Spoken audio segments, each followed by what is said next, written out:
لا حول.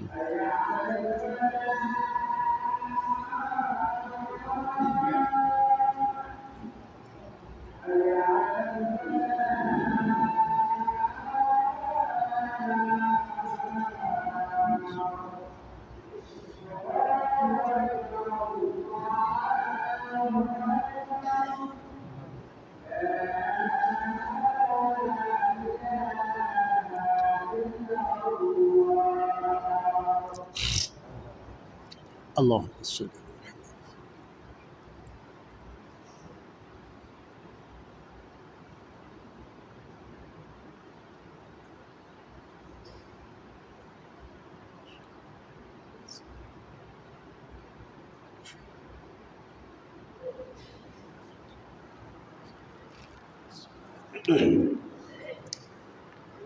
الحمد لله الذي له ما في السماوات وما في الأرض وله الحمد في الآخرة وهو الحكيم الخبير يعلم ما يعلج في الأرض وما يخرج منها وما ينزل من السماء وما يعرج فيها وهو الرحيم الغفور والصلاة والسلام على محمد وعلى آله وأصحابه وسلم تسليما مزيدا أما بعد فأعوذ بالله السميع العليم من الشيطان الرجيم يا أيها الناس اعبدوا ربكم الذي خلقكم والذين من قبلكم لعلكم تتقون الذي جعل لكم الأرض فراشا والسماء بناء وأنزل من السماء ماء فأخرج به من الثمرات رزقا لكم فلا تجعلوا لله أندادا وأنتم تعلمون সূরা বাকারা আয়াত নম্বর 21 এবং 22 1447 হিজরি সনের 28 শাওয়াল 1433 বঙ্গাব্দের 4 বৈশাখ 2026 ইংরেজি বর্ষের 17 এপ্রিল ইয়াউমুল জুমআ সাইয়্যিদুল আইয়াম সপ্তাহের শ্রেষ্ঠ দিবস সাপ্তাহিক ঈদ মহান আল্লাহ তাআলা আমাদের তার পবিত্র বারগাহে উপস্থিত করে দিয়েছেন এই নিয়ামত পেয়ে আমরা সেই মহান বারী তাআলার বারগাহে অন্তরের অন্তঃস্থল থেকে অগণিত হামদ এবং শুকরিয়া আদায় করে বলি আলহামদুলিল্লাহ যিনি সমস্ত মাখলুককে সৃষ্টি করেছেন পানি থেকে। প্যারে হাজিরিন, আমি আলোচনার শুরুর পূর্বে আল্লাহ পাকের হামদ এবং শানার পরে আমাদের প্রিয় নবী বিশ্ব রাসূল মানবতার মহান শিক্ষক ইহকাল এবং পরকালের তিনি মুমিনদের সবচাইতে উত্তম বন্ধু, উত্তম সাথী, মানবতার পথ প্রদর্শক, উম্মাতের শাফাতের কান্ডারি আহমদ এবং মুহাম্মদ সকলে বলি সাল্লাল্লাহু আলাইহি সাল্লাম, তার উপরে, তার পরিবারের উপরে এবং সাহাবায়ে কেরামদের উপরে অসংখ্য সালাত এবং সালাম বর্ষিত হোক। আমরা বহু বচনে ব্যবহার করে বলি আল্লাহুম্মা সাল্লি আলাইহিম আল্লাহুম্মা বারিক আলাইহিম। প্যারে হাজিরিন, আপনারা জানেন এখন বাংলা বৈশাখ মাস চলছে। কাল বৈশাখের মৌসুম, ঝড় এবং বৃষ্টির মৌসুম। আপনাদের মনে আছে ঈদ উল ফিতরের পরের জুমার খুতবার আলোচনা ছিল এই সম্পর্কে। আজকে সূরা বাকারার 21 এবং 22 নম্বর আয়াতের আলোকে মহান আল্লাহ তাআলার অনুগ্রহ রাজি বান্দার প্রতি তার যে দয়া, তার যে অনুকম্পা, এ সম্পর্কে আলোচনা ইনশাল্লাহ খুব সংক্ষিপ্ত সময়ের মধ্যে আমি উপস্থাপন করার চেষ্টা করছি। বক্তব্যের শিরোনাম হচ্ছে বান্দার প্রতি মহান আল্লাহ তাআলার অনুগ্রহ। একটু আগেই বললাম মহান আল্লাহ রাব্বুল আলামিন তিনি সমস্ত প্রাণের, সমস্ত জীবের, সমস্ত প্রাণীর সঞ্চার ঘটিয়েছেন পানি থেকে। আপনারা জানেন ওয়াটার ইজ লাইফ, পানি হচ্ছে জীবন। আর our existence can not be imagined without water, মানে পানি ছাড়া আমাদের অস্তিত্ব, কোনো প্রাণের অস্তিত্ব কল্পনা করা যায় না।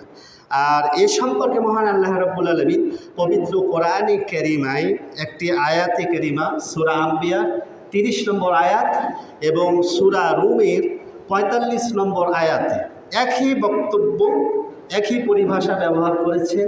মহান আল্লাহ তাআলা বলছেন সূরা আম্বিয়া 30 নম্বর আয়াতে, ওয়াজআলনা মিনাল মাই কুল্লা শাইইন হাইয়্যিন, মানে আল্লাহ বলছেন কি যে from water I created every living beings, যে আমি পানি থেকে সমস্ত প্রাণ, সমস্ত জীব সৃষ্টি করেছি। আর সূরা আন-নূরের 45 নম্বর আয়াত আল্লাহ তাআলা বলছেন যে ওয়াল্লাহু খালাকা কুল্লা দাব্বাতিন মিন মা, দাব্বা মানে হচ্ছে মুভিং ক্রিয়েচার, যে সমস্ত জীবজন্তুগুলো চলাচল করে, হাতের মাধ্যমে হোক, পায়ের মাধ্যমে হোক, বুকের মাধ্যমে হোক, এই চলমান যত জীবজন্তু রয়েছে এই সমস্ত জীবজন্তুগুলোকে আল্লাহ তাআলা পানি দ্বারা সৃষ্টি করেছেন। তাফসিরে কুরতুবী এবং তাফসির ইবনে কাসিরে এই আয়াতের তাফসিরটা এইভাবে করা হয়েছে যে খুলিকা মিনাল মা ওয়া আসলু কুল্লাল আহইয়াই মিনাল মাই, যে যত প্রাণ রয়েছে সমস্ত প্রাণের যেটা অরিজিন, যেটা মানে রুটস, যেটা মূল প্রাণের যে উপাদান, এই উপাদান আল্লাহ তাআলা সৃষ্টি করেছেন পানি থেকে। এবং মহান আল্লাহ তাআলা এই পানির ব্যাপকতা এই পৃথিবীতে, এখন আপনাদের ভূগোলে ফিরে যেতে হবে।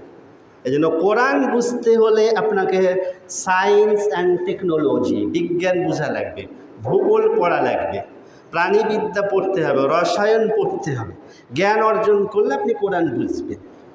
তাহলে মহান আল্লাহ রাব্বুল আলামিন এই পৃথিবীতে কত ভাগ পানি? 3 ভাগের 2 ভাগ পানি, 1 ভাগ মাটি। আর প্রতিটা জীবজন্তু, এই যে আমাদের দেহের অধিকাংশ জায়গা জুড়ে রয়েছে পানির অস্তিত্ব। যদি বিশ্বাস না হয় শরীরের যে কোনো একটা জায়গায় একটা সুচ দিয়ে ফুটো করে দেন, দেখবেন রক্ত বের হয়। রক্তটা কি পানি না? পুরো শরীরে মহান আল্লাহ তাআলা পানির উপাদান সবচাইতে বেশি রেখেছেন, বলি আলহামদুলিল্লাহ। তো সূরা আন-নূরের 45 নম্বর আয়াতে আল্লামা ইবনে কাসির তার জগৎ বিখ্যাত তাফসীর ইবনে কাসিরে আবু হুরায়রা রাদিয়াল্লাহু তাআলা আনহু থেকে বর্ণিত হাদিসটি মুসনাদে আহমদে এসেছে, হাদিসের মান সহিহ।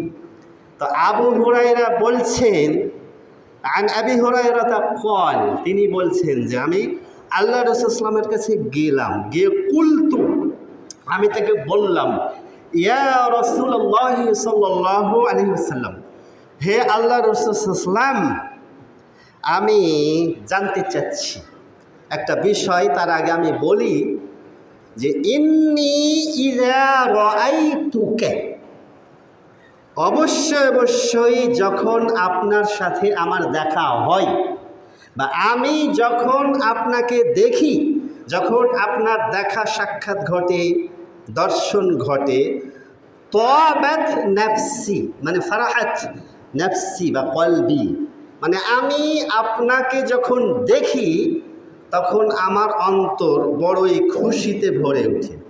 সুবহানাল্লাহ, সুবহানাল্লাহ।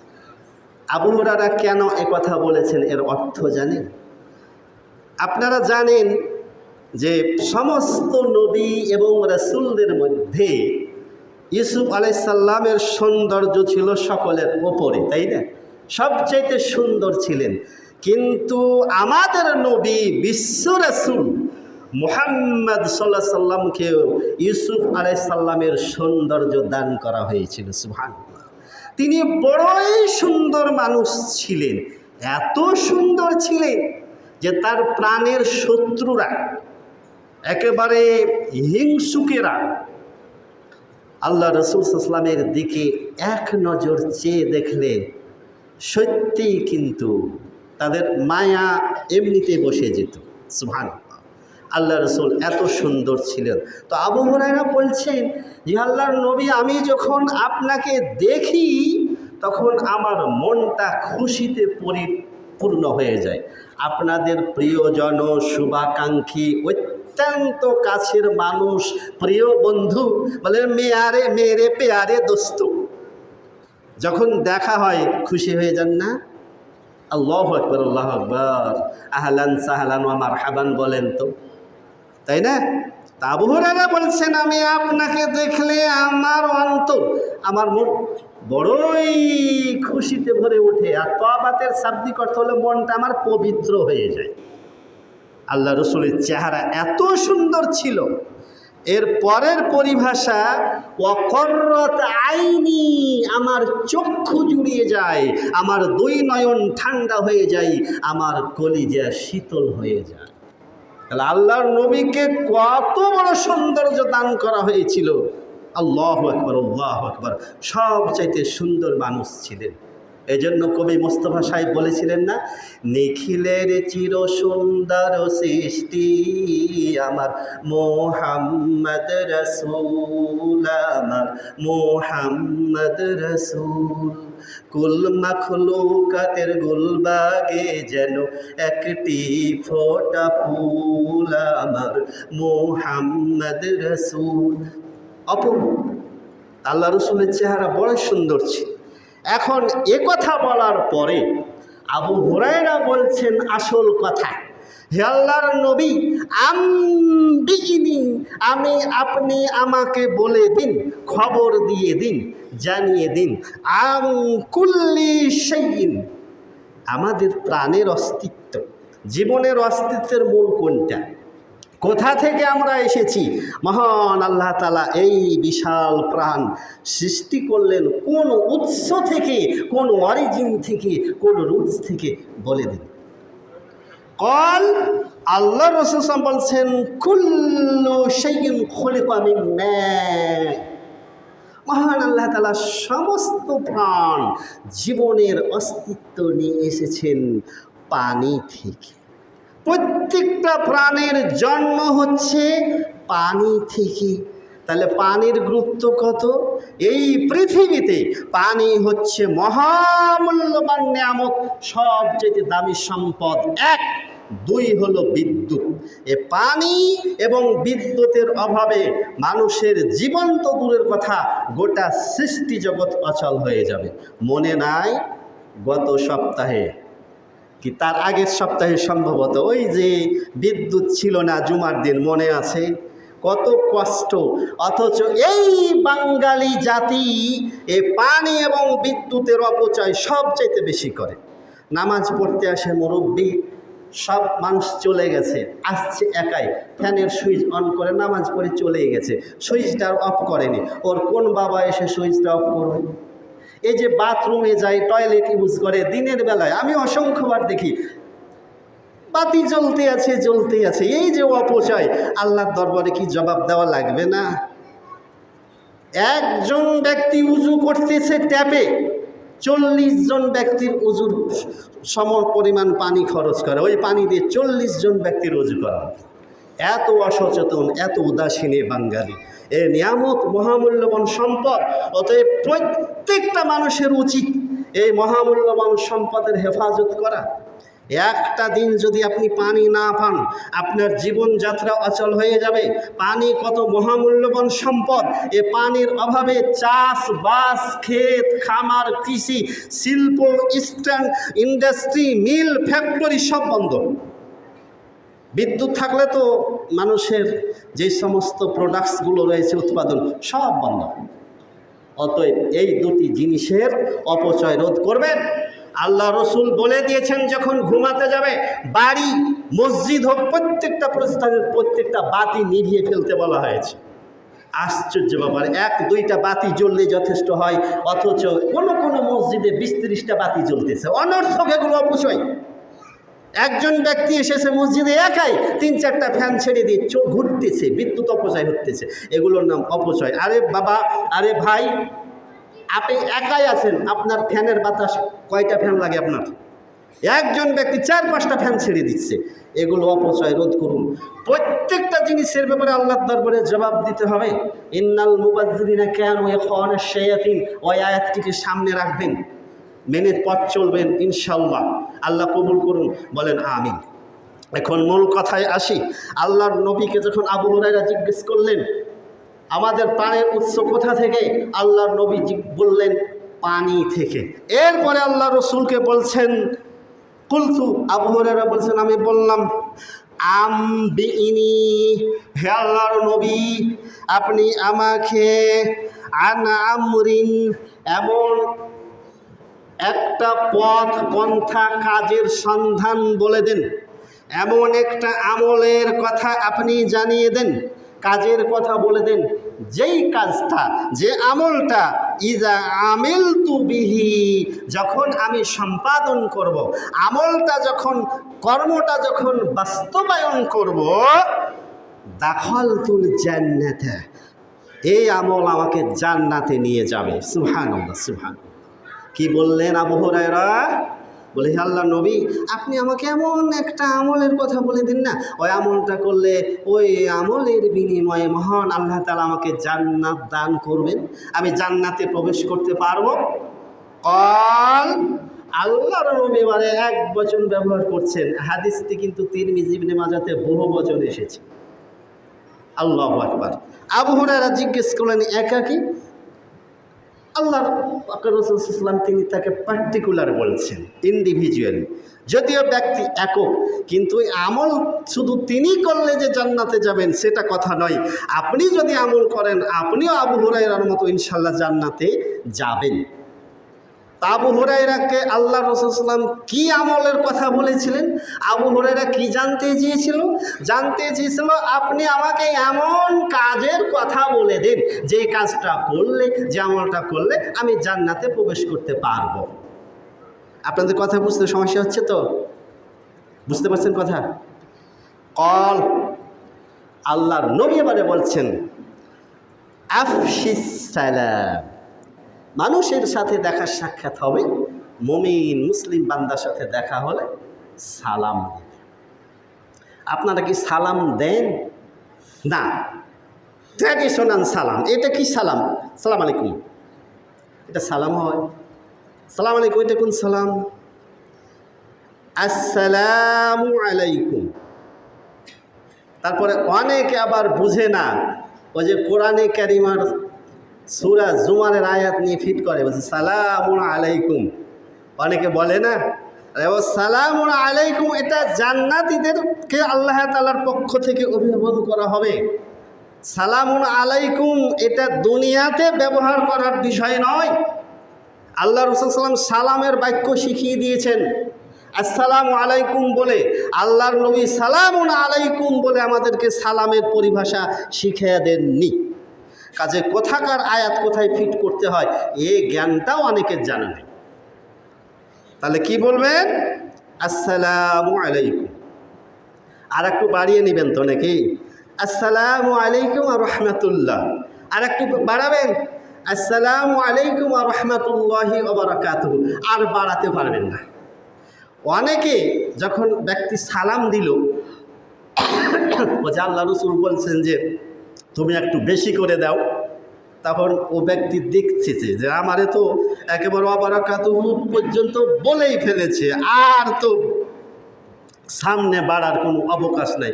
তখন কি বলে, নিজের পক্ষ থেকে বলে দেয়। কি বলে? দুটা বাক্য ব্যবহার করে, বলেন না, ও মাগফিরাতু ওয়া জান্নাতুন, আছে হাদিসের কোথাও? আল্লাহ নবী বলেছেন? কোনো সাহাবায়ে কেরাম বলেছে এইভাবে যে ওয়া আলাইকুম আসসালাম ওয়া রাহমাতুল্লাহি ওয়া বারাকাতুহু ওয়া মাগফিরাতু ওয়া জান্নাতুহু? এই যে দুটা শব্দ আপনি বাড়িয়ে নিলেন, দুটা বাক্য, এটা কি আল্লাহ রসুলের দেওয়া সীমা থেকে আপনি বের হয়ে গেছেন, সীমা অতিক্রম করেছেন। এটা বেদাত হবে কি না হবে আপনি বুঝে নিন। আল্লাহ রসুলের সীমার মধ্যে থাকতে হবে। যেহেতু ব্যক্তি বলেই ফেলেছে আসসালামু আলাইকুম ওয়া রাহমাতুল্লাহি ওয়া বারাকাতুহু, অতএব আপনিও তার বাক্যটা ওইভাবে ফেরত দেন। ওয়া আলাইকুম আসসালাম ওয়া রাহমাতুল্লাহি ওয়া বারাকাতুহু ওয়া মাগফিরাতু ওয়া জান্নাতুহু বলার এখতিয়ার নাই। কোনো সাহাবায়ে কেরাম এ পরিভাষা ব্যবহার করেননি, আল্লাহর নবীও শিখিয়ে দেন। অতএব কোন ভাষায় উত্তর দেবেন? আল্লাহর নবীরটা না আপনার মনের মতোটা? কোনটা? আল্লাহ নবী যেটা দিয়েছে সেটা, তাই না? অতএব মনে যেন থাকে। এক। দুই নম্বর, ওয়া আতঈমি তাআম, ক্ষুধার্ত ব্যক্তি পেলে খাবার খাওয়িয়ে দেবে। তিন, ওয়াসিলিল আরহাম, আত্মীয়তার খোঁজ খবর রাখবে, তার সাথে সম্পর্কটা অক্ষুণ্ণ রাখবে। আল্লাহু আকবার। ওয়া কুম বিল লাইলি ওয়ান নাসু নিয়াম, তুমি রাত্রিবেলায় কিয়ামুল লাইল করবে, আর অন্তত 2 রাকাত হলেও তাহাজ্জুদের সালাত আদায় করবে। মানুষ যখন ঘুমিয়ে থাকে, আল্লাহ নবী বললেন আবু হুরায়রাকে, মানুষ যখন ঘুমিয়ে থাকে তখন রাত্রিবেলায় তুমি তাহাজ্জুদের সালাত আদায় করবে। তাহলে কি হবে? সুম্মা দুখুলিল জান্নাতা বিসালামিন, মুসনাদে আহমদে বিসালামিন বাক্যটা এসেছে, আর তিরমিজি ইবনে মাজাতে বিসালাম শব্দটা এসেছে। তুমি তাহলে জান্নাতে খুব শান্তির সাথে, নিরাপদে, আরামে, খুব সহজে জান্নাতে চলে যাবে। তাহলে কয়টা আমল? এক, মানুষকে সালাম দেওয়া। দুই, ক্ষুধার্ত ব্যক্তিদেরকে খাদ্য খাওয়ানো। এটা জান্নাতি ব্যক্তিদের অন্যতম একটা গুণাবলী। মানুষকে খাদ্য খাওয়ায়ে খুব সহজে জান্নাত কিনা যায়।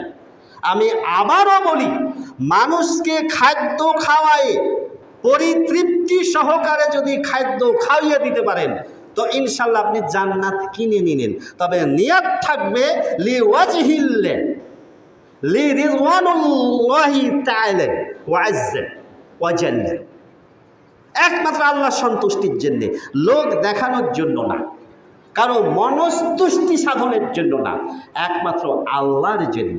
আর এই জন্য আল্লাহ রাসূল সাল্লাল্লাহু আলাইহি ওয়াসাল্লাম তিনি প্রতি জুমার ফজর সালাতে প্রথম রাকাতে সূরা সাজদা, দ্বিতীয় রাকাতে সূরা তাহার পড়তেন। ওখানে আছে না, ওয়া ইউতঈমু তাআমা আলা হুব্বিহি মিসকিনা ওয়া ইয়াতীমা ওয়া আসীরা ইন্নামা নুতঈমুকুম লিওয়াজহিল্লাহ লা নুরিদু মিনকুম জাযাআ ওয়ালা শুকুরা। আরে আমি তোমাদের খাদ্য খাওয়াই, তো এর বিনিময়ে তোমরা আমাদের প্রতি কৃতজ্ঞ থাকবে, আমাদের সুনাম যশ গাইবে, এর জন্য না, লিওয়াজহিল্লাহ, একমাত্র আল্লাহর সন্তুষ্টির জন্য, তার চেহারা দর্শনের জন্য। ফাসল্লি লিরাব্বিকা ওয়ানহার, মানুষ সালাত আদায় করে কার জন্যে? আল্লাহর সন্তুষ্টির জন্যে। সামনে কুরবানি, ইনশাল্লাহ আগামী জুমার খুতবার বিষয় হবে হজ সংক্রান্ত বিষয়। ওয়ানহার, কুরবানিটা করো আল্লাহর সন্তুষ্টির জন্যে। বিশ্বাস করো, মানুষ এ দুটো ইবাদত আল্লাহর পরিবর্তে অন্যের সন্তুষ্টির জন্যে আদায় করে থাকে অধিকাংশ মানুষ। আর ওই জন্য বলা হয়েছে ফাওয়াইলুল লিল মুসাল্লি, নামাজ পড়ে ওয়াইল নামক জাহান্নামে যাবেন। কুরবানি দিয়েও আপনাকে জাহান্নামে যাওয়া লাগবে। যাওয়া লাগবে মানে কেন লাগবে? ওই জন্য লাগবে, বাজারে গেলেন, গিয়ে বড় দেখে সব চাইতে দামি গরুটা কিনে নিয়ে আসলেন। উদ্দেশ্য কি? আরে গ্রামের মধ্যে আমি সব চাইতে সেরা কুরবানিটা দিয়েছি, রাতারাতি ভাইরাল হয়ে যাবেন। অধিকাংশ মানুষের এই কুরবানির মূল উদ্দেশ্যই থাকে খ্যাতি, নাম, যশ, পরিচিতি, ভাইরাল হওয়া। অতএব সাবধান, যে কোনো ইবাদত একমাত্র আল্লাহর জন্যে, আল্লাহর সন্তুষ্টির জন্যে, আল্লাহর কাছ থেকে প্রতিদান পাওয়ার আশায়, পুরস্কার পাওয়ার নিয়তে আমল করবে। মনে থাকবে তো? তাহলে এই 4টি আমল। এখন চলুন পঠিত আয়াত। মহান আল্লাহ বলছেন, ইয়া আইয়ুহান নাস উ'বুদু রাব্বাকুমুল্লাযী খালাকাকুম ওয়াল্লাযীনা মিন ক্বাবলিকুম লাআল্লাকুম তাত্তাকুন। হে মানুষ, জগতের সমস্ত মানুষকে ডাক দিয়ে বলছেন, হে পৃথিবীর সমস্ত মানুষ শুনো, তোমরা ইবাদত করো সেই মহান রবের, যিনি তোমাদেরকে সৃষ্টি করেছেন আর তোমাদের পূর্ববর্তী সকলকেই সৃষ্টি করেছে। সেই রবের ইবাদত করো। লাআল্লাকুম তাত্তাকুন, ইবাদতের মাধ্যমে তোমাদের অন্তরে তাকওয়া পয়দা হবে, আল্লাহ ভীতির সঞ্চার হবে। আশা করা যায় আমার ইবাদত করলে তোমরা আমাকে ভয় করার পন্থা অবলম্বন করে চলতে পারবে। এরপরে আল্লাহ তাআলা মানব জাতির প্রতি তার অনুগ্রহ রাজির কথা, তার দয়ার কথা, তার অনুকম্পার কথা তুলে ধরে বলছেন, আল্লাযী জাআলা লাকুমুল আরদা ফিরাশা, তিনিই সে মহান সত্তা যিনি তোমাদের জন্য এই পৃথিবীকে, এই ভূমণ্ডলকে তোমাদের জন্য ফরাশ, বিছানা সদৃশ বানিয়েছেন। ওয়া আনজালনা মিনাস সামাই মাআ, আর তিনি সেই মহান স্রষ্টা রব্বুল আলামিন যিনি তোমাদের জন্যে আসমান থেকে বর্ষণ করে থাকেন, জমিনে পানি বৃষ্টি বর্ষণ করে থাকেন। কেননা এই পানির মাধ্যমে তোমরা চাষাবাদ করো, ক্ষেত খামার করো, জমিনে ফল ফসল শস্য উৎপাদন করো। এই শস্য ফল ফসল তোমাদের জন্য রুজি, তোমাদের জন্য খাদ্য, তোমাদের জন্য খাবার। এই খাদ্য এবং পানীয় ছাড়া, খাবার গ্রহণ ছাড়া পৃথিবীর কোনো জীব টিকে থাকতে পারবে? আল্লাহু আকবার। খাবার আমাদের দেহে এনার্জি, আমাদের দেহে তাপ, আমাদের দেহে শক্তি পয়দা করে। কাজে খাবার আল্লাহ রাব্বুল আলামিন কোন প্রক্রিয়ার মাধ্যমে উৎপাদন করলে? জমিনে বৃষ্টি বর্ষণ করার মাধ্যমে, তাই না? তো এই জমিনে মহান আল্লাহ রাব্বুল আলামিন যে বৃষ্টি বর্ষণ করে থাকেন বিশেষ কয়েকটি প্রক্রিয়ার মাধ্যমে মহান আল্লাহ রাব্বুল আলামিন তিনি বৃষ্টি বর্ষণ করে থাকেন। সেই প্রক্রিয়াগুলো কি, এগুলো সম্পর্কে আপনাদের খুব সংক্ষেপে আমি জানিয়ে দেওয়ার চেষ্টা করছি। হঠাৎ করে বৃষ্টি খুব কম আসে। বৃষ্টি মহান আল্লাহ রাব্বুল আলামিন যেই বৃষ্টিটা রহমতের বৃষ্টি, যেই বৃষ্টিধারা বর্ষণের সাথে সাথে আল্লাহর রহমত বর্ষিত হয়, তার পূর্বে আমি আপনাদেরকে একটা আমল শিখিয়ে দেই। যখন বৃষ্টি বর্ষিত হতো, খুব খেয়াল করেন, এবার আমার দিকে তাকান সবাই। যখন জমিনে বৃষ্টি বর্ষণ হয়, আপনারা অনেকে ছোটোকালে, শিশুবেলায় যখন বৃষ্টি বর্ষণ হতো তখন আপনারা এভাবে হাত দিয়ে যে বৃষ্টির পানিগুলো নাড়াচাড়া করতেন না? মনে পড়ে? তো আল্লাহ রাসূল সাল্লাল্লাহু আলাইহি ওয়াসাল্লাম তিনি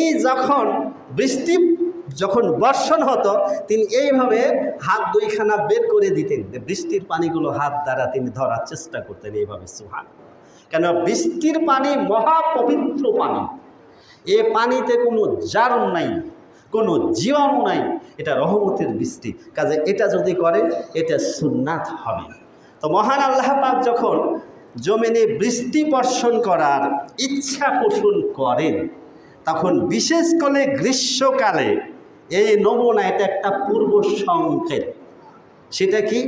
হঠাৎ করে দেখবেন যে কালকে তাপমাত্রা ছিল স্বাভাবিক, আজকে তাপমাত্রা এত বেড়ে গেছে যে সহ্য সীমার বাইরে। তখন কি মনে হয় যে না, আবার ওই যে আবহাওয়াবিদ যারা গবেষক তারা সংকেত দিচ্ছে যে আগামীকালকে অমুক অমুক বিভাগে বৃষ্টিসহ বজ্র বৃষ্টি হতে পারে। সংকেত। তাপমাত্রা বেড়ে গেল, তখন মানুষের মনের মধ্যে আশার সঞ্চার ঘটেছে, হ্যাঁ, মনে হয়, মনে হচ্ছে আজকে বৃষ্টি হবে, বলে না, মানুষ বলে না? তাহলে তাপমাত্রা বেড়ে যাবে, বিশেষকালে গ্রীষ্মকালে এটা হয়। দুই, হঠাৎ করে দেখছেন রৌদ্র জল, আকাশ ঝকঝকে তকতকে, হঠাৎ করে দেখছেন সূর্য ঢাকা পড়ল, কালো মেঘে ছেয়ে গেল।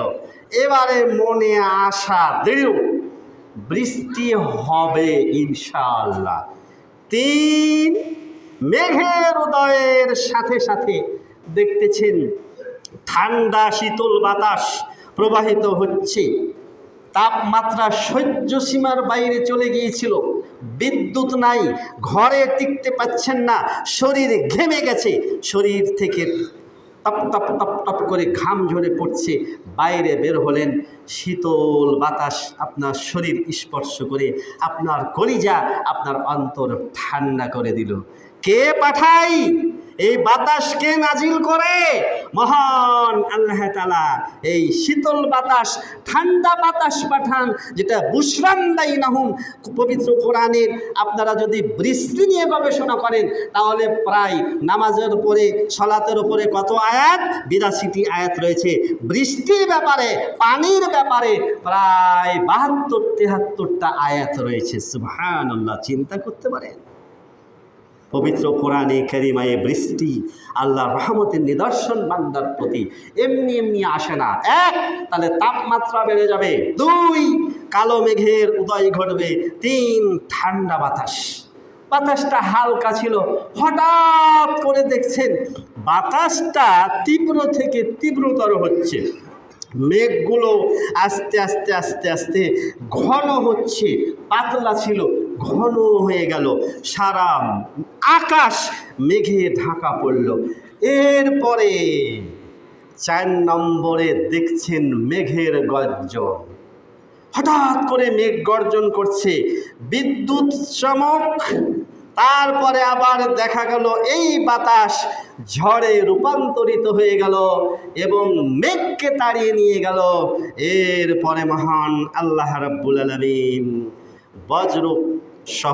বজ্রপাত সহ মেঘের ডাক, মেঘের গর্জন, বিদ্যুতের চমক সহ তিনি বৃষ্টি বর্ষণ আরম্ভ করলেন, শুরু করলেন।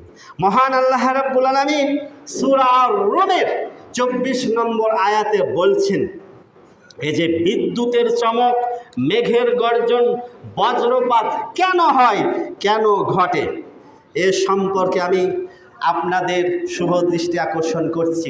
এই দিকে তাকান। মুহতারাম, আমাদের প্রাণের স্পন্দন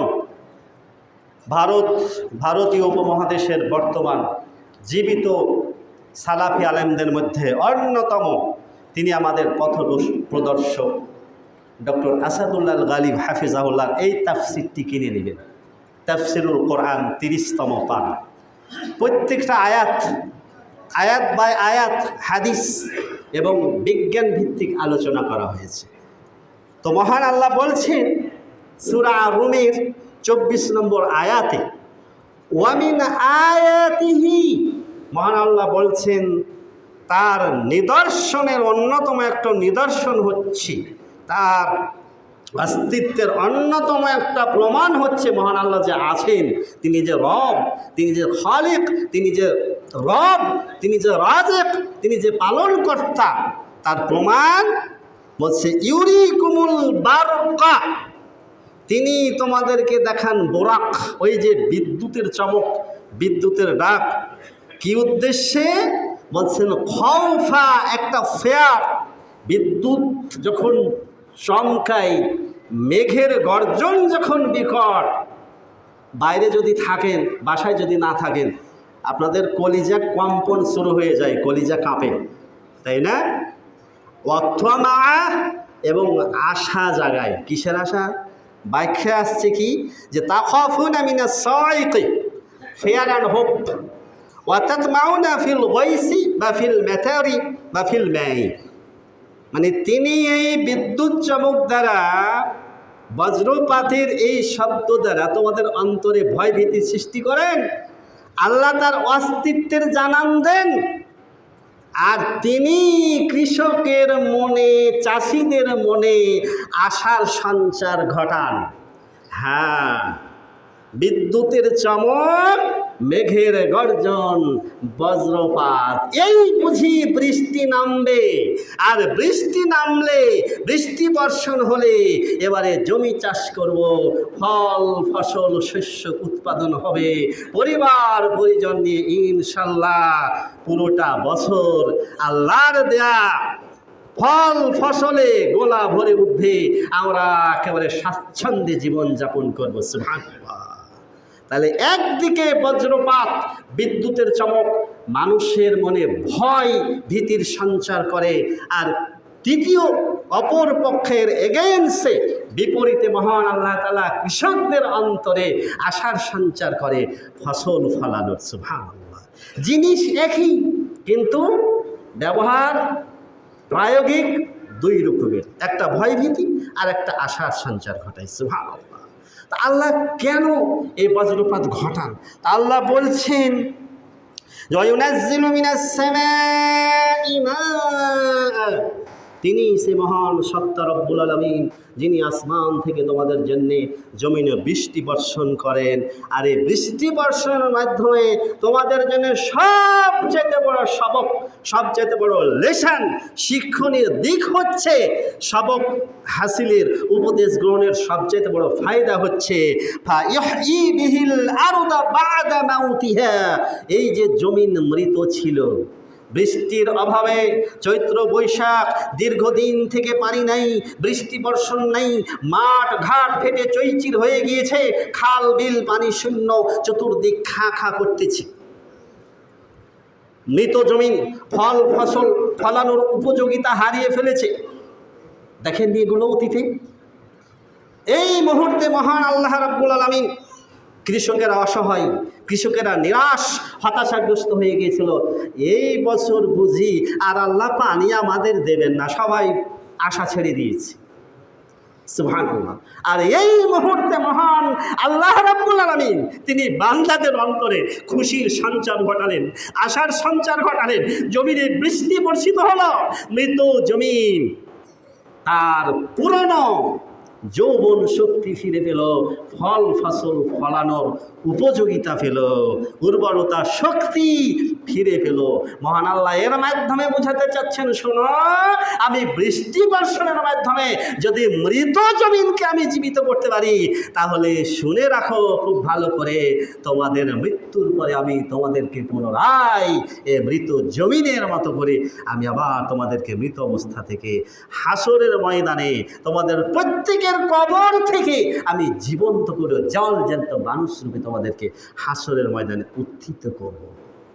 এই বৃষ্টি বর্ষণ হচ্ছে আখিরাতের জীবনের ঈমান আনার সবচেয়ে বড় একটা দলিল, এবং মৃত্যুর পরে পুনরুত্থান দিবসের প্রতি বিশ্বাস স্থাপন করার সবচেয়ে বড় একটা বাহ্যিক নিদর্শন হচ্ছে এই জমিনে বৃষ্টি বর্ষিত হওয়া। দুঃখিত মানুষ এই থেকে উপদেশ গ্রহণ করে না। আল্লাহ তাই বলছেন, ইন্না ফি যালিকা লাআয়াতিন লিকওমিন ইয়াকিলুন, যাদের আকল আছে, যাদের জ্ঞান আছে, যাদের বুদ্ধি আছে, যাদের শিক্ষা দীক্ষা আছে, এই শিক্ষিত, এই জ্ঞানী, এই বিবেকবান মানুষ যারা, তারা এই থেকে উপদেশ গ্রহণ করে। সুবহানাল্লাহ। এবারে আসি, আল্লাহ তাআলা কেন জমিনে এই যে বজ্রপাত ঘটান, জমিনে কেন বিজলি পড়ে, আর এতে মানুষও মারা যায়, গবাদি পশুও মারা যায়। প্রত্যেকটা বিষয়ের নেগেটিভ পজিটিভ সাইড আছে, ক্ষতিও আছে, তার অপোজিটে উপকারিতাও রয়েছে। আচ্ছা শুনুন, নাইট্রোজেন নাম শুনেছেন? নাইট্রোজেনের নাম শোনেননি? তো এই যে নাইট্রোজেন মানব দেহের জন্য বড়ই ক্ষতিকর, মারাত্মক। তো এই নাইট্রোজেন কিন্তু মানুষের দেহের জন্য যেই নাইট্রোজেনটা ক্ষতিকর, ওই নাইট্রোজেন আবার ফল ফসল উদ্ভিদ জগতের সবচেয়ে বড় বন্ধু বলা যায়, ওটা ওদের খাদ্য। জমির উর্বর শক্তি বৃদ্ধির জন্যে নাইট্রোজেন জীবন রক্ষাকারী ওষুধের মতো কাজ করে। তো এই নাইট্রোজেনের উৎস কোনটা? এবারে লেখক আল্লামা ডক্টর আসাদুল্লাহ আল গালিব হাফিজাহুল্লাহ বলছেন যে এর উৎস হলো বজ্র এবং বিদ্যুৎ। ওই যে মেঘের যে গর্জন, সুবহানাল্লাহ, আর এই বিদ্যুতের যে চমক। তাহলে নাইট্রোজেনের মূল উৎস হচ্ছে বজ্রপাত। সুবহানাল্লাহ, সুবহানাল্লাহ বলেন। বিদ্যুৎ চমকের মাধ্যমে যেই পরিমাণ নাইট্রোজেন জমিনে পতিত হয় বাতাস এবং বৃষ্টির মাধ্যমে। ওই যে বললাম না যে বাতাস, ঝড় এবং পানি, এই যে বাতাস এবং পানি একসাথে মহান আল্লাহ রাব্বুল আলামিন পাঠান, নাজিল করে থাকে। তো বাতাস এবং বৃষ্টির মাধ্যমে এই যে বজ্রপাতের সময় জমিনে এই যে বজ্রপাতটা মিশে যায়, এর মধ্যে থেকে নাইট্রোজেন গ্যাস।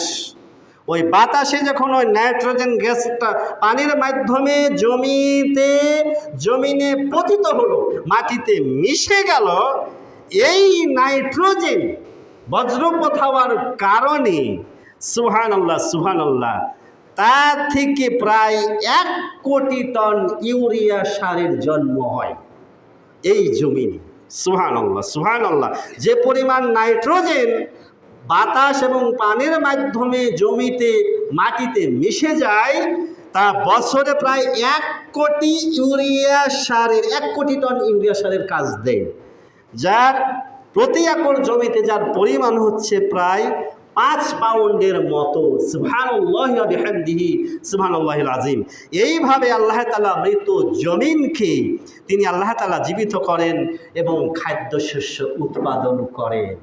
আর এই বিষয়ে মহান আল্লাহ রাব্বুল আলামিন পবিত্র কোরআনে কারীমার কত নম্বর সূরা? সূরা আবাসা হচ্ছে 80 নম্বর সূরা। আপনারা 24 থেকে 32 নম্বর আয়াতগুলো অনুবাদ সহ পড়ে নেবেন।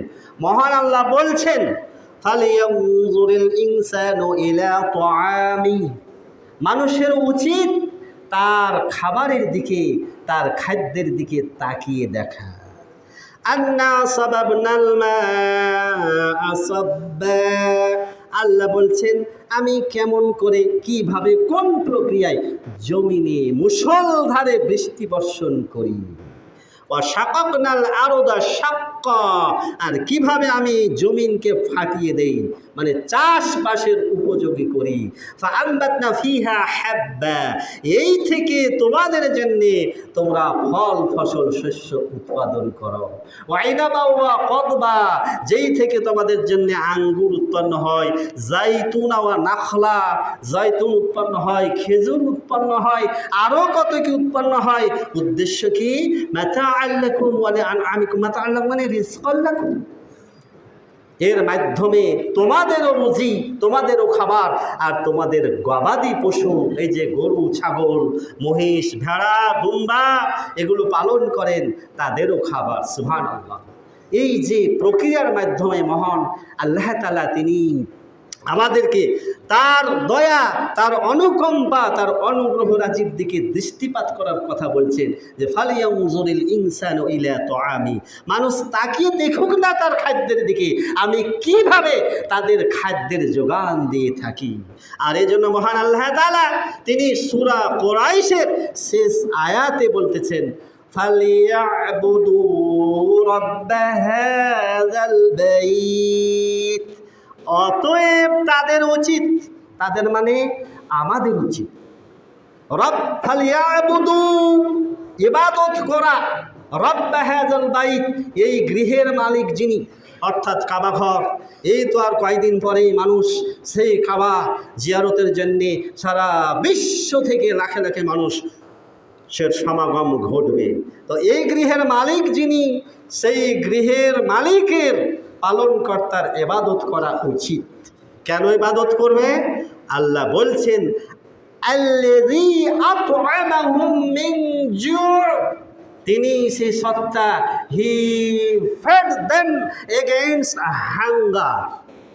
তিনি ক্ষুধার বিপরীতে, যখন তোমরা ক্ষুধার্ত হও, যখন তোমাদের ক্ষুধা লাগে, তখন তোমাদের ক্ষুধা দূর করার জন্যে তিনি তোমাদেরকে খাদ্য খাইয়ে দিয়েছেন। সুবহানাল্লাহ, সুবহানাল্লাহ। আল্লাযী আত'আমাহুম মিন জু'। তিনি ক্ষুধার বিপরীতে, যখন তোমরা ক্ষুধার্ত হও, তখন তিনি তোমাদের খাদ্য খাওয়ান। আর আল্লাযী আত'আমাহুম মিন জু' ওয়া আমানাহুম মিন খাউফ, সমস্ত ভয় ভীতি থেকে, সন্ত্রাস থেকে, আশঙ্কা থেকে, টেনশন থেকে তিনি তোমাদেরকে নিরাপত্তা দান করেন। সুবহানাল্লাহ। আল্লাহ কেমনভাবে একজন বান্দাকে হেফাজত করেন। সুবহানাল্লাহ। প্রত্যেকটা মানুষের পিছনে মহান আল্লাহ রাব্বুল আলামিন একদল ফেরেশতাকে সার্বক্ষণিক বডিগার্ড হিসাবে রেখে দিয়েছেন। এই ফেরেশতারা যদি আমাকে আপনাকে পাহারা না দিত, বডিগার্ডের ভূমিকা পালন না করত, আল্লাহ রাসূল বলছেন জিন জাতি তোমাদের চাইতে শক্তিশালী, তোমাদেরকে উঠিয়ে নিয়ে গিয়ে, পাহাড়ে নিয়ে গিয়ে তোমাদের হয় চক্ষু উপড়িয়ে নিত, চোখ তুলে ফেলতো, তোমাদেরকে বিকলাঙ্গ করে দিত, অথবা তোমাদেরকে হত্যা করত। কিন্তু যেহেতু ফেরেশতা তোমাদের সার্বক্ষণিক পাহারার দায়িত্বে নিযুক্ত আছেন, এই জন্য জিন শয়তানেরা তোমাদের প্রতি আক্রমণ করার সাহস রাখে না। সুবহানাল্লাহ। মহান আল্লাহ রাব্বুল আলামিন এইভাবে প্রত্যেকটা মানুষকে হেফাজত করতেছেন।